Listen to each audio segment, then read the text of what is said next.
Buenas noches, ¿cómo le va? ¿Cómo está, Novarecio? ¿Qué tal? Un gusto. Qué gusto verlo, ¿cómo anda? ¿Sigue Bueno. respetando el no salir? ¿Sigue quedándose en casa? Sí, yo he tomado como proyecto de vida el no contagiarme, de manera que es un proyecto humilde, ¿no? Más bien consiste en sobrevivir la cosa. Claro. Así que he resuelto quedarme en casa hasta que las circunstancias cambien un poco. Y me acuerdo que la última vez que charlamos usted me decía que tenía diálogos con autores, con algunos fantasmas, con algunas de sus pensamientos. ¿Cómo va llevando ese diálogo? Uno siempre tiene diálogos, no literales, sino metafóricos, con lo que uno lee, con lo que uno lee, con lo que uno ve, con lo que uno aprende, o con lo que uno recuerda incluso. A veces uno tiene diálogos con personas que ya no existen o que no han existido nunca, y uno tiene diálogos con uno mismo.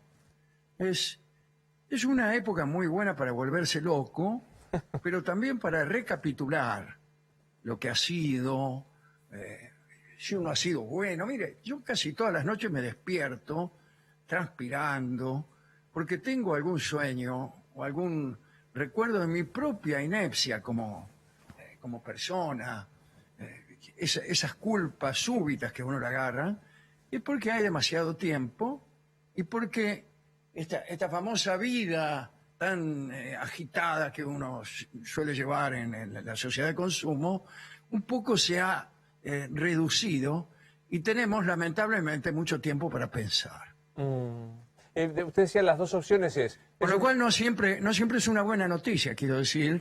La tranquilidad, la posibilidad de la meditación a veces conduce a habitaciones que uno no quisiera Está muy bien. transitar. Usted decía, este es un buen tiempo para o volverse loco o para recapitular. ¿Usted me garantiza que si recapitulamos, zafo de la locura? Estamos al borde del arrepentimiento cada vez que recapitulamos. Al menos yo tengo una vida de tantos yerros que cada recuerdo es un arrepentimiento. Pero yo creo que todos, si ponemos la suficiente enjundia en esta institución del arrepentimiento, vamos a encontrar muchos lugares para ejercerla, ¿no? ¿Qué me hubiera costado, pienso yo a veces, ser un poco mejor con mi padre? Se me hacen patentes cobardías, aprovecharme a veces de la debilidad de alguno, y eso me da una culpa tan grande que he resuelto, por empezar, he resuelto enojarme cada vez menos. Está muy bien, está muy... Entre tanta ira, tanta arrogancia como recuerdo de mí mismo, me hago la promesa de una templanza, de la cual, por supuesto, no sé si seré capaz. Pero no está mal. Pero digo, en este... Ahora, esto no quiere decir Sí. que este sea un aspecto positivo de la pandemia, ¿no? Que es una pregunta que le gusta mucho a todos. ¿Y qué cosa positiva ve de la pandemia? Ninguna. ¿Qué cosa positiva quiere que vea? Quiere que me da tiempo para escribir. Además, cosas personales, ¿no? Ese continuo responder por lo de uno. Y qué sé yo. Al principio, lo peor que tiene la pandemia es que la gente se muere. Se enferma y se muere. Y no me preocupo de lo que me pasa a mí. Esto se lo estoy contando para abrir la puerta de otra cosa, ¿no? Que es la sensación de que uno se equivoca tanto que por ahí valdría la pena bajar un poco la soberbia que uno tiene cuando opina. En esto que usted decía que era el tema de qué tiene de bueno la pandemia, y yo comparto, no tiene nada de bueno, No. veamos un poco lo que tiene de malo o de lo que tiene peor. ¿Le extraña el toqueteo, el contacto físico? Sí, pero al lado de la gente que se muere, me parece un pecado extrañar esas bagatelas. Sí, digo, bueno, sí, claro, ¿cómo extraño jugar al fútbol o tomar cerveza con mis amigos? Y lo debo haber dicho alguna vez, pero yo les regalo toda la cerveza de mi vida con tal de que no se muera alguien. Ese es el sufrimiento. Perder a un ser querido, morirse uno, enfermarse uno, desaparecer como tantos conocidos y amigos de mucho mérito que se han muerto. Bueno, ese es el asunto. Lo demás, qué angustia, que me siento frustrado en mi libertad, no tengo posibilidad de decidir. Mentira, si todo el mundo sale y hace lo que quiere.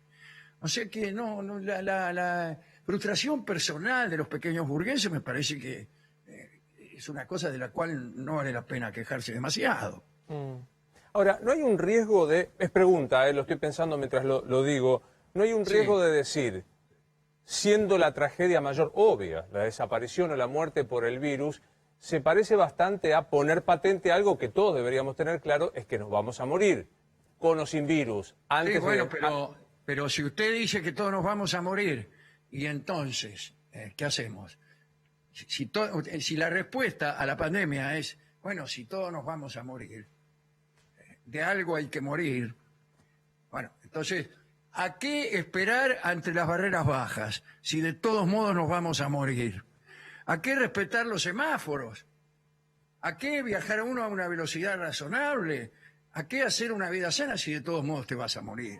Bueno, esa especie de fatalismo medio terrible. Algún tiempo atrás nosotros tuvimos algún príncipe fatalista que decía que nadie moría antes de su hora. Bueno, es una de las peores cosas que le puede pasar a una nación, tener un príncipe que diga que nuestra conducta no sirve de nada porque de todos modos nos vamos a morir.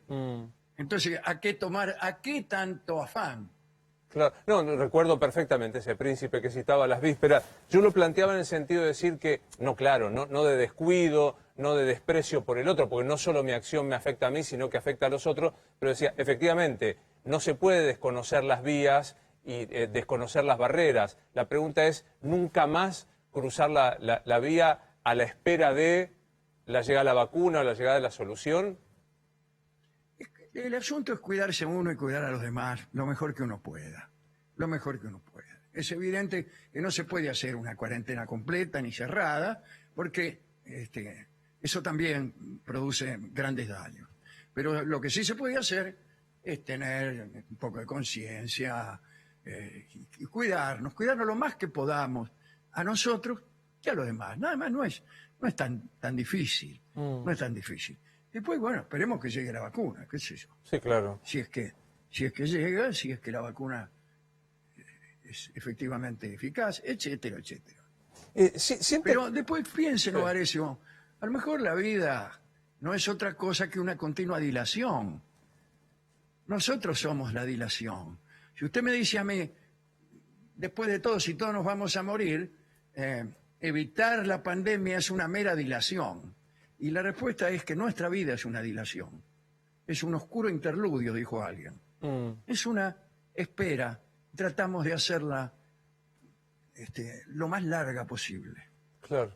De eso se trata, ¿no? Me gusta mucho pensar este concepto de la vida como una larga dilación o espera.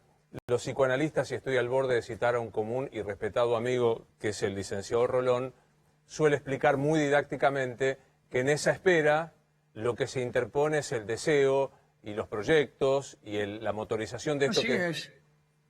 De ese modo amueblamos la espera, ¿no es cierto? Es una gran expresión. Es el que nos mueve a hacer proyectos, etcétera, claro. Que se lo voy a robar citándolo, por supuesto. Me gusta esta historia de que los proyectos son los muebles del deseo, que uno va a mover. Esta larga espera, sí. Claro. ¿Y usted con qué va a O sea, mover? una espera al revés. Es una espera al revés, la espera de la muerte, porque es una desesperanza más que una esperanza. Claro. Y mientras que cuando uno espera de ser amado, está apurado porque llegue, la otra espera, esta dilación, uno está tratando de que no llegue nunca. Claro, obviamente. ¿Y con qué amuebla? Y a mí también me gustó esa idea de amueblar la espera, ¿no? Uno no llega el ómnibus y mientras tanto escribe la Divina Comedia. Por ejemplo, sin ir más lejos. ¿Y usted con qué está amueblando, Alejandro? Yo estoy amueblando terminando de escribir un libro y preparando ahora para dentro de poco otro streaming, peor todavía que el anterior, cuyo tema es casualmente la libertad. La libertad en un sentido de perplejidad, digamos, ¿no? ¿Qué cosa es la libertad? No es tan fácil eso. No es tan fácil. O sea, si bien se mira cómo se puede ser libre en un mundo determinista. Hablábamos de la muerte. Bueno, Unamuno decía que estaban no solo las cadenas políticas que uno eventualmente pudiera tener, sino también las cadenas del tiempo, del espacio y de la lógica. Y yo digo que en la estrechez de nuestro ser, en esta certeza de que nos vamos a morir, que usted citó, no podemos considerarnos del todo libres. Uno pregunta, está todo escrito, el universo verdaderamente es determinista. ¿Es el azar, decía Wagenberg, es el azar una consecuencia de nuestra ignorancia o es una prerrogativa de la naturaleza? Es decir, ¿realmente está todo escrito o hay algo en la naturaleza que es azaroso? En cuyo caso ahí la libertad podría tener un lugarcito. Mi respuesta, francamente, es que no lo sé, desde luego, pero lo que deseo es que, siendo como es la ciencia determinista, haya, como dice Borges en un famoso poema, que en las grietas esté Dios acechando. El Dios que cita no es otra cosa que el azar, que lo que por ahí es y no está previsto, ¿no? Afortunadamente ahora parece que buena parte del universo se ha declarado indeterminista, especialmente cuando las cosas son suficientemente pequeñas. De manera que eso, no sé si abre una esperanza, no sé si es eso, pero me parece que la idea de libertad es linda para empezar a pensar Ni hablar. de qué se trata verdaderamente. A mí hay un tema que respecto de eso me perturba permanente. Primero quiero decirle que dijo la palabra grieta, Alejandro. Mañana va a estar titulado que usted habló de Alberto Fernández y la grieta. Le cuento que no va a ser irresistible tomar esa parte que acaba de decir. ¿Quiere hacer alguna aclaración por la palabra grieta y quitarla y lo editamos rápidamente? Úsela, pero bueno, ¿qué pasa? No se puede usar en su sentido más literal ya esa palabra. Meta a hablar de rajaduras, solo para no mencionar la palabra. Oiga que me gusta que, segunda cuestión, metamos rajadura, tiene una cierta cosa procaz, pero me gusta que... Sí. que Eso no es muy elegante que digamos, ¿no? pero nos podemos permitir a esta altura de la noche reemplazar la palabra por rajadura. No, pero yo le decía, hay algo que me tiene obsesionado con este tema de la libertad y el determinismo, que es una cosa que apareció en los últimos tiempos, que es el determinismo genético.